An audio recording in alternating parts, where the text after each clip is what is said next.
Assalamualaikum warahmatullahi wabarakatuh.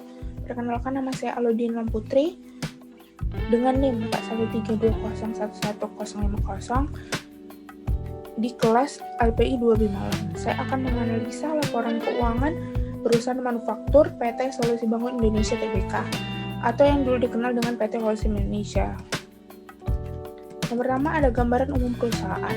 PT Solusi Bangun Indonesia Tbk dahulu yang bernama PT Holcim Indonesia, sebelumnya juga bernama PT Semen Cibinong Tbk, didirikan pada tanggal 15 Juni 1971 dan mulai beroperasi secara komersial pada tahun 1975. Kantor pusat Solusi Bangun Indonesia Tbk terletak di Talavera Suite, lantai 15, Talavera Office Park, Jalan TB Simatupang, nomor 22-26, Jakarta 12430 Indonesia. Pabrik berlokasi di Narogong, Jawa Barat, dan Cilacap, Jawa Tengah.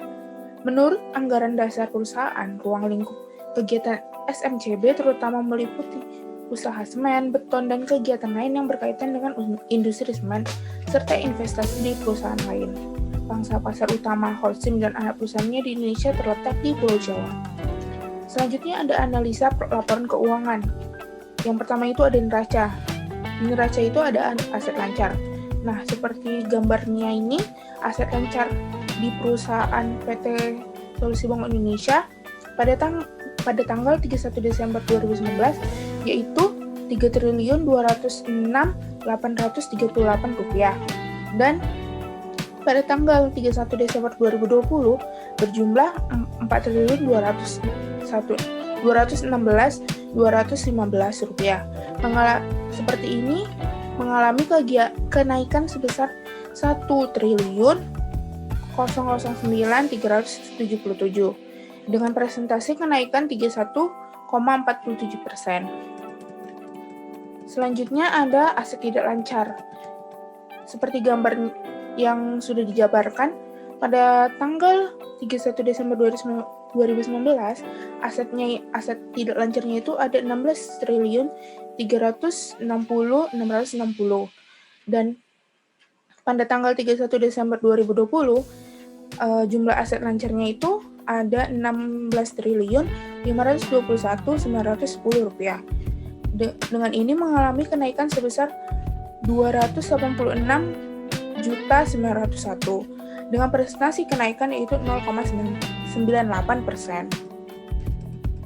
Selanjutnya ada liabilitas jangka pendek.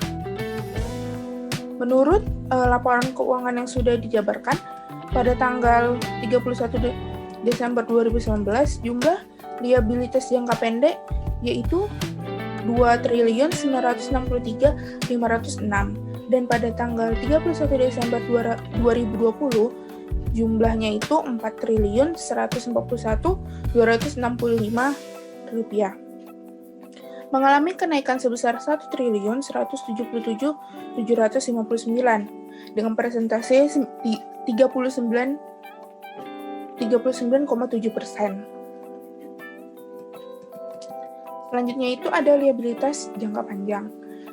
Menurut laporan keuangan yang sudah dijabarkan, pada tanggal 31 Desember 2019, liabilitas jangka panjang yaitu berjumlah Rp9.621.380 dan pada tanggal 31 Desember 2020 yaitu berjumlah Rp9.30.661 yaitu mengalami penurunan sebesar Rp164.288 dengan prestasi turunnya itu 6,1%. Selanjutnya itu ada ekuitas. Seperti yang sudah dijabarkan, ekuitas pada tanggal 31 Desember 2019 yaitu sejumlah Rp6.982.612 dan pada tanggal 31 Desember 2020 berjumlah Rp7.371.983. Dengan ini mengalami kenaikan sebesar Rp389.371 dengan persentasenya itu 5,57%. Selanjutnya itu laporan laba rugi. Di laporan laba rugi yang pertama itu ada nilai penjualan. Nilai penjualannya itu pada tanggal 31 Desember 2019 yaitu 19 triliun 57.843, dan pada tanggal 31 Desember 2020 nilai penjualannya itu 10 triliun 108.220. Dengan ini mengalami penurunan sebesar 949.623 dengan prestasi yaitu 8,58%. Selanjutnya, laba rugi perusahaan setelah pajak. Pada tanggal 31 Desember 2019 yaitu berjumlah 499.052, dan pada tanggal 31 Desember 2020 yaitu berjumlah 650.988, mengalami kenaikan sebesar 151.936 dengan presentasi kenaikan 30,4%. Selanjutnya, di laporan laba rugi itu harga atau beban pokok penjualan. Pada tanggal 31 Desember 2019 yaitu berjumlah 8.172.758, dan pada tanggal 31 Desember 2020 yaitu berjumlah 7.124.690, mengalami penurunan sebesar 1.048,68. Persentasenya itu 12,82%.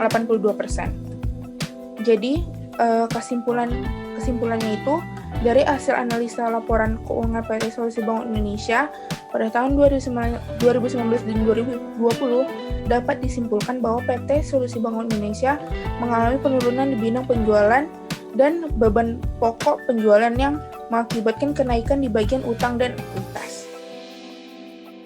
Sekian dari saya, apabila ada kesalahan mohon dimaafkan. Wassalamualaikum warahmatullahi wabarakatuh.